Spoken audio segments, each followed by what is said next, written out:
What is worth noting is that Xunzi explains the satisfaction of human desire, and the essential feature of human nature in general, in terms of spontaneous response to stimulation.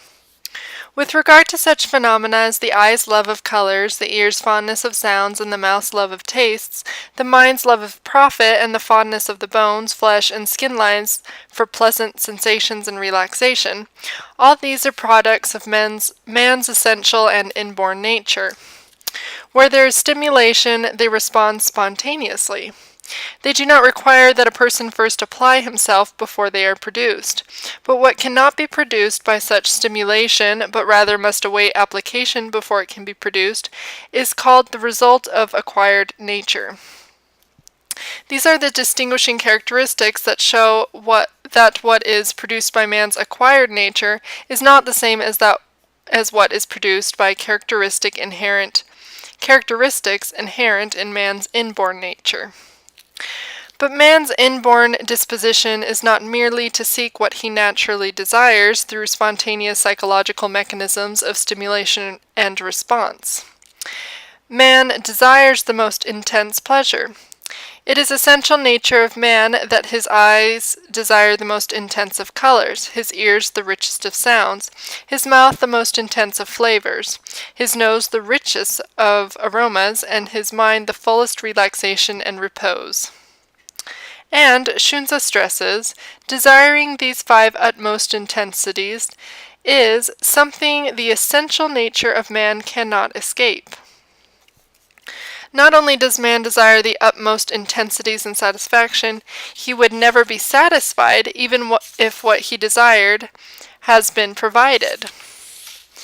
Then, how should we make sense of Xunzi's Xing thesis in light of these statements on human nature? Here, a comparison seems helpful. The common conception that Hobbes held a gloomy view of human nature is not because of his epistemology, that is, how passions and desires are formed. Hume subscribes to a similar kind of modern epistemology when it comes to senses of pleasure and pain, but no one argues on the basis of his epistemology or empiricism that he posits human nature as bad. What Hume does is to explicate the origin of virtue and vice, i.e. ethics, in terms of experience of pleasure and pain, i.e. epistemology or science.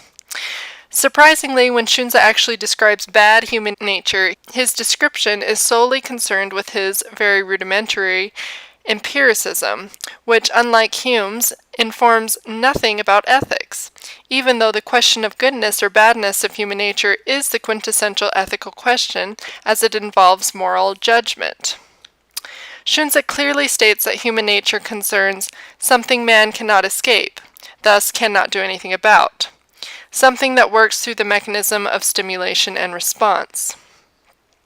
It may be objected that Xunzi's Xing thesis still holds because he recognizes the dangerous force of antisocial passions such as arrogance, rage, jealousy, combativeness, and an attitude of superiority, and presents them as something that a gentleman must refrain from. Indeed, Xunzi is deeply concerned about unsociability or incivility, and his strong interest in rituals has in part to do with unregulated passions and uncivil behaviors. However, Xunzi's treatment of antisocial passions is unsystematic both philosophically and psychologically. After all, he never associates such passions with the structure of human nature. He never illuminates how antisocial passions are internally structured in relation to natural disposition, or how, as Hobbes and Hume do, natural disposition, consisting of appetite and aversion, generate unsocial or social passions. In the absence of the philosophical and psychological exposition of man's natural unsociability, Xunzi's notice of the danger of antisocial passions does not tell much about bad human nature. It only highlights the importance of ritual in moral education and civility formation. Moreover, even when he criticizes Mengzi, Xunzi never actively asserts that humans have no natural moral inclinations, such as benevolence or sense of justice. a claim which can be made independently of the fact that humans have natural dispositions as Xunzi understands them.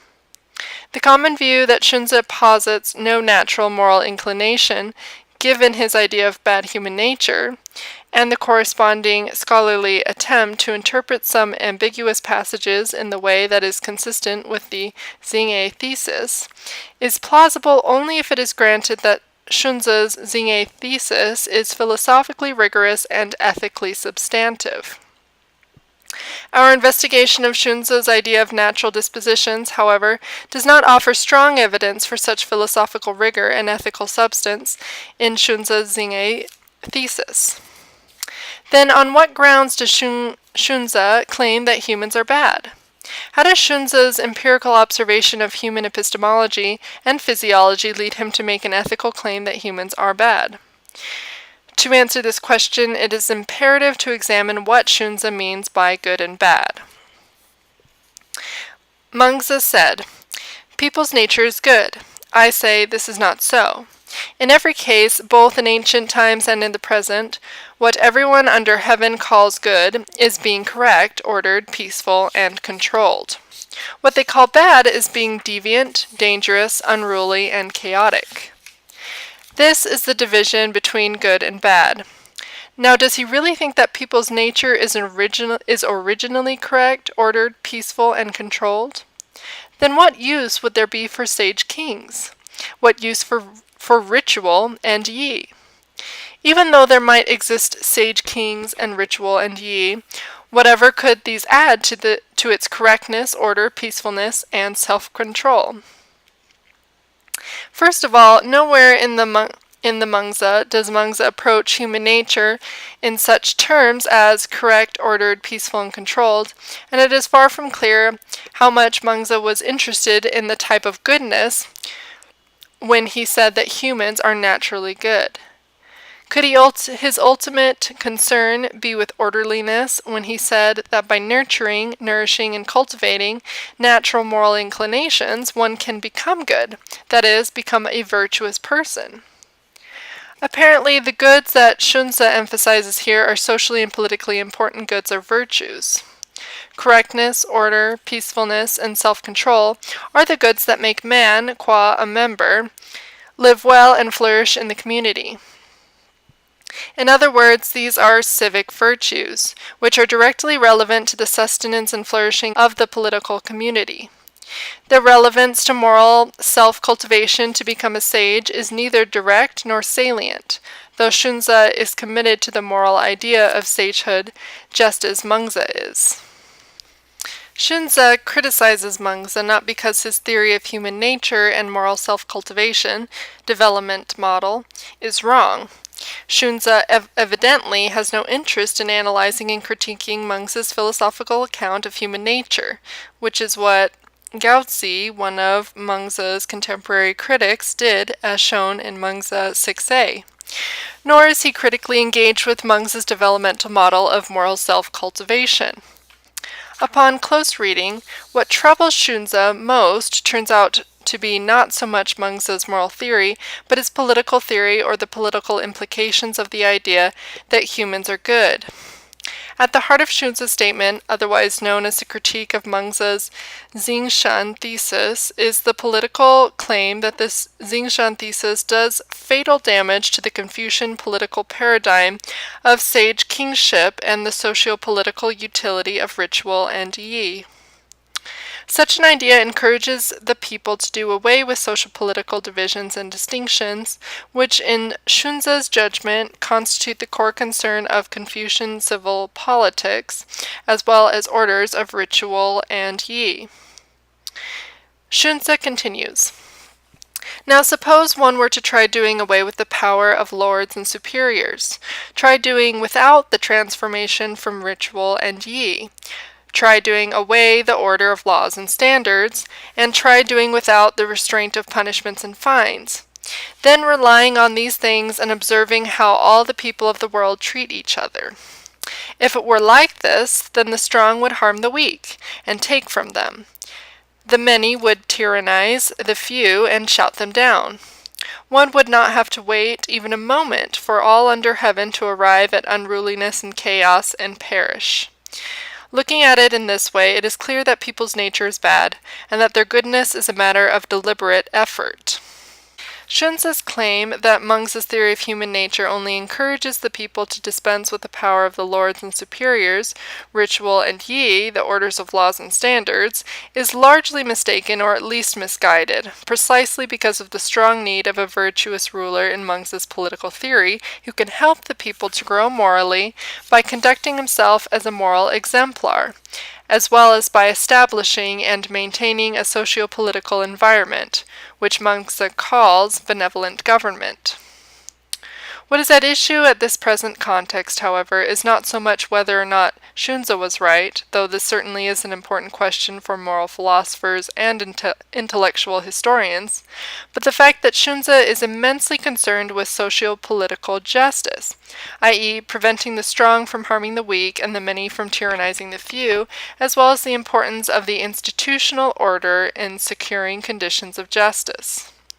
Still, Xunzi's statement above does not speak directly from the claim that human nature is bad.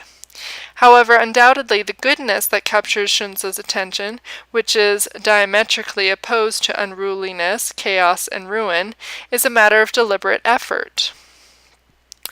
Though, as Philip Ivanhoe rightly notes, the goods, acquired through deliberate effort, include personal morals such as ren, as benevolence, yi as righteousness, and li as ritual propriety. They are primarily concerned with socio-political justice, which concerns conditions in which personal morals can be nourished and developed, and civic virtues that can buttress such morally enabling conditions. The circumstance of and motivation for justice. Little attention has been given to the eminently political nature of goodness and the civil origin of justice and other virtues in Xunzi's political philosophy, partly because Xunzi did not pay focused attention to such civic virtues, and he still advanced his philosophical thought in the monistic ethical language, centering on ren, yi, and li, developed by Confucius and further articulated by Mengzi, otherwise known as his arch-rival. In the existing body of literature, the focus has been almost exclusively on Xunzi's model of moral self-cultivation, according to which morals are artificially created through education, the teachings by sage kings, and the practice of ritual and yi, without investigating the nature of morality thus produced, and also without delving much into the far-reaching political implications of the artificial creation of morality. If my argument thus far is sound, we need to reconsider the dominant claim that Mengzi and Xunzi upheld different models of moral self-cultivation due to their contrasting understanding of human nature. First of all, as already noted, it is unclear whether Xunzi has any substantive ethical claim on human nature itself, and Xunzi's account of human nature, focused on natural dispositions, in no way contrasts with Mengzi's, focused on natural moral inclinations. But more importantly, civic and political virtues, such as justice, can be created independently of whether human nature is good or bad. It is this pluralistic structure of Xunzi's philosophical system to which I now turn. I begin this investigation by drawing on Hume, particularly his idea of justice as an artificial virtue.